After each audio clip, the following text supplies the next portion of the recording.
குணம் தன்னை அறிந்து கொண்டேன்.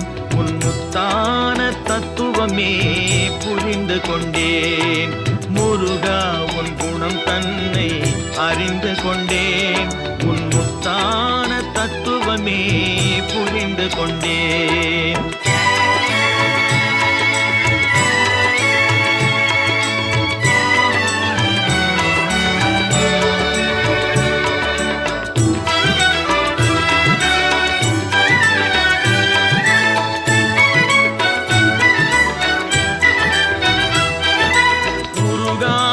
மனம் தன்னில் நீ இல்லை, உருகாத மனம் தன்னில் நீ இல்லை என்ற உண்மையை கண்டு கொண்டேன். இனி விடுவதில்லை, உண்மையை கண்டு கொண்டேன்.